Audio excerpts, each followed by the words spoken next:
Yes, I'm back, and this is part. I think it's part 3.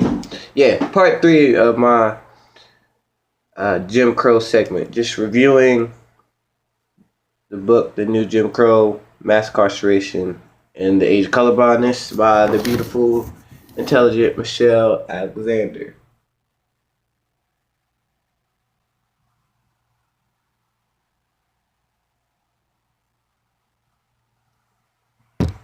All right, starting where I left off, page 135. Starting to going on crooked ass New York. My melanoid people who live out there, if you're listening, y'all know how they get down.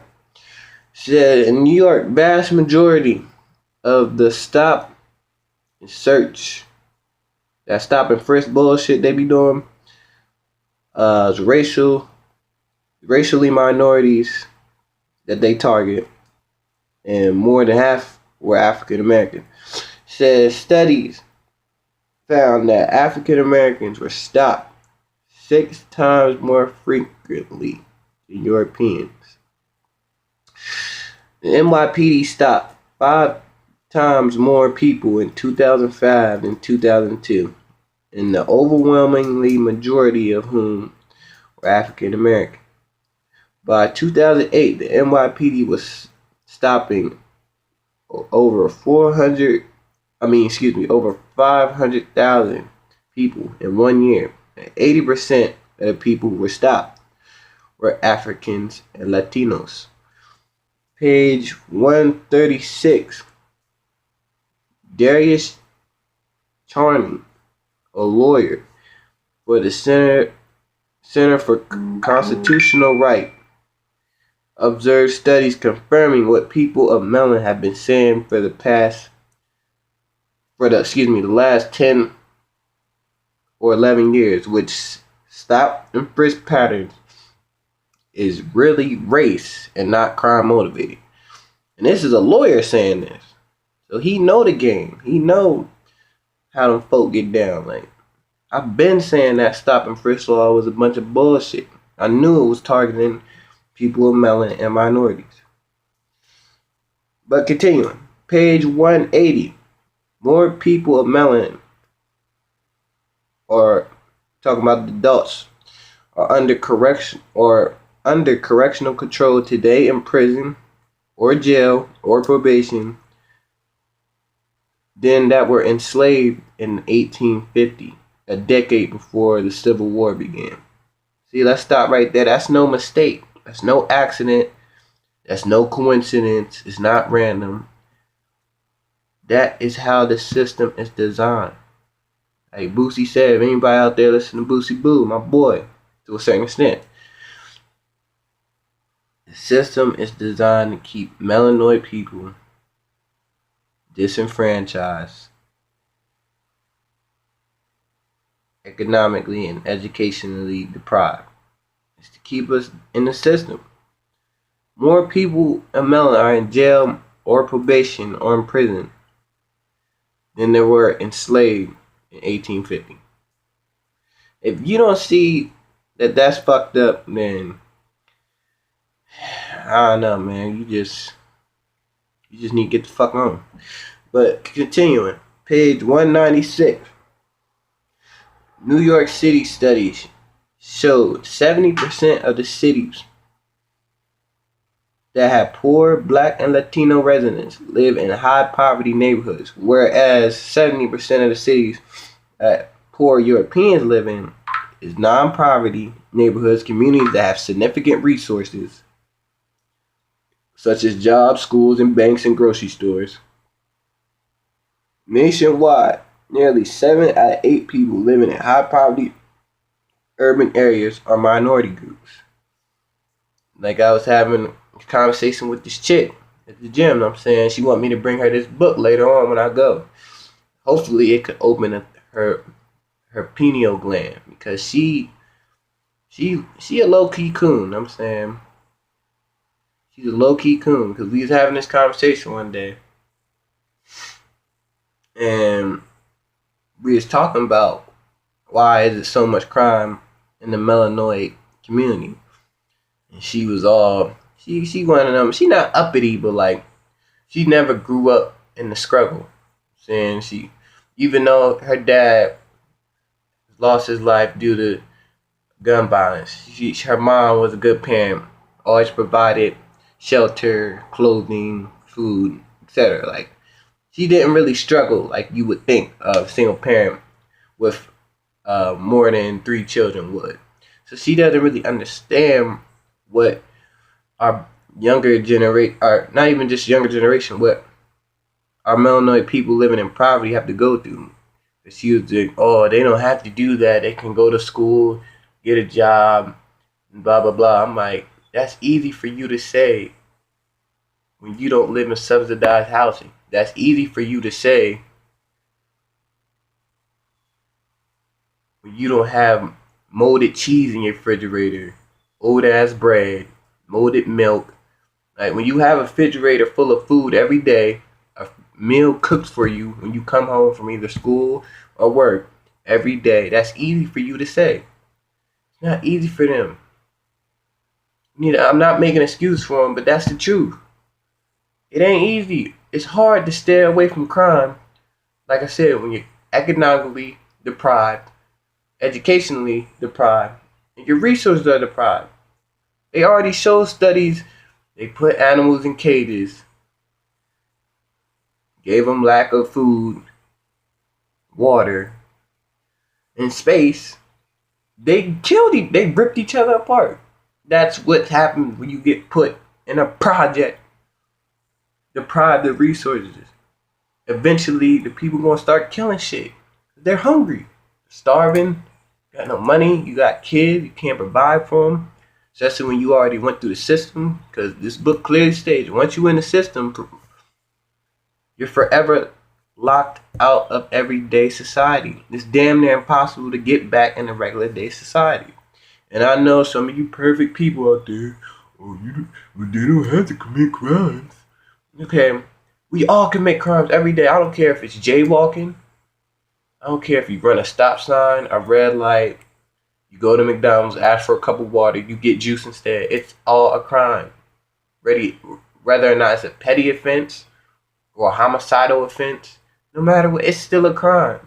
So I don't want to hear that shit. We all commit crimes every day, including the government. Fuck them niggas. But anyway, I digress on that and continue. Page 197, studies suggest that European professionals may be the most likely of any group to have engaged in illegal drug activity in their lifetime, yet they are least likely to be made criminals. See, that goes back, I'm going to quote my boy Boosie again. Like, y'all giving people, he said in that song, y'all giving people life for small substance while you bitch ass niggas snort cocaine with your god buddies. Like, that happens. And these lawyers, all of them, they all do drugs.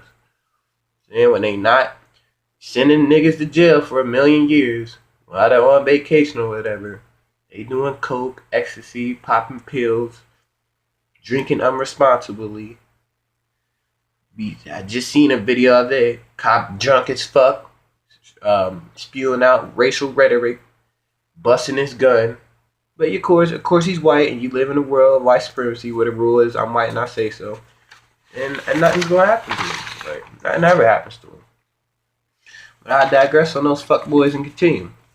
Page 215. There are people in the U.S. serving life sentence for first-time offenses, something virtually unheard of anywhere else in the world.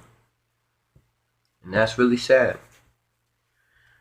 Continuing, page 229. Young African American men were the only group to experience a steep increase in joblessness between 1980 and 2000, a development directly traceable to the increase in the penal population. During the much heralded economic boom of the 1990s, the true jobless rate among non-college black men was a staggering 42%, 65% among black male dropouts. And that goes back to because most of these teachers or middle class, depressed, fat, lonely European females who degrade black people every day. I hear it every day. Whether it's rappers, comedians, whoever who made it out the hood. I always hear a lot of them say, my teacher said I ain't gonna be shit. Teacher said I wouldn't make it to 20. Like, these teachers be degrading our melanoid brothers and sisters.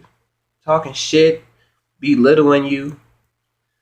Because they don't want to see us strive for greatness. They want to see us fail and end up in the prison population. Because that's big business. And I'm going to get to that.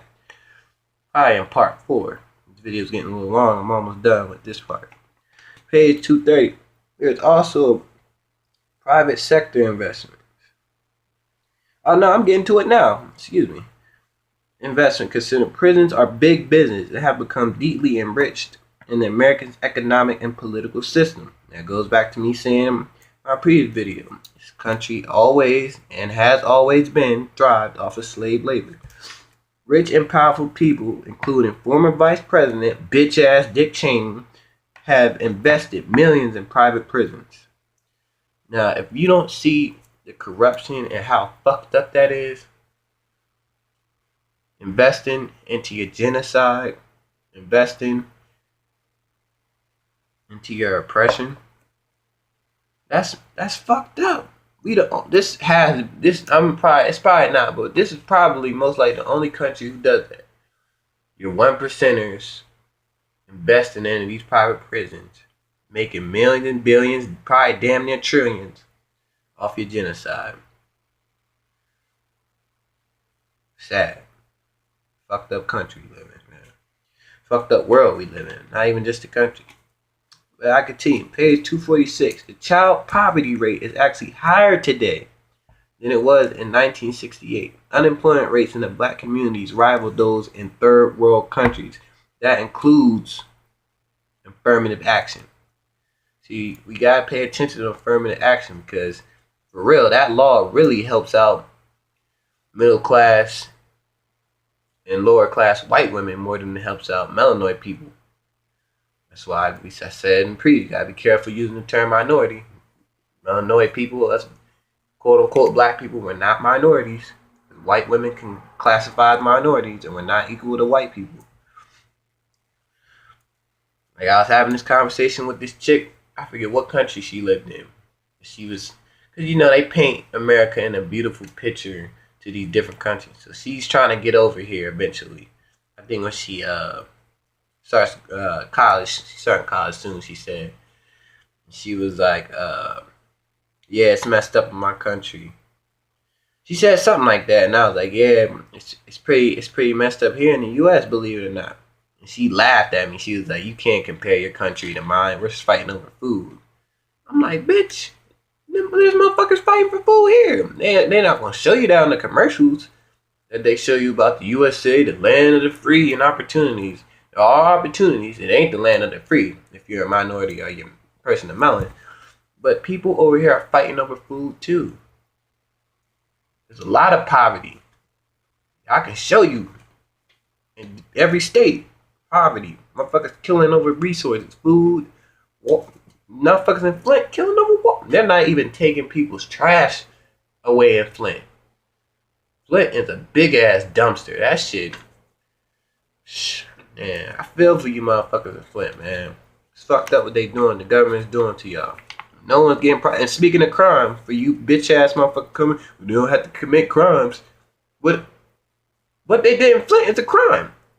You poisoning everyone's water supply. That's a crime. If me or you would have did that, if we would have did half of what the motherfucker did in Flint, they'd have put you under the jail.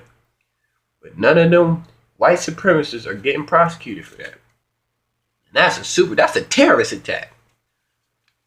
But you know, that's the government.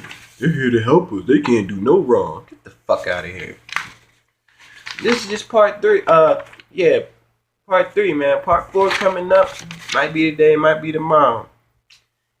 Going in Obama's moist ass, too.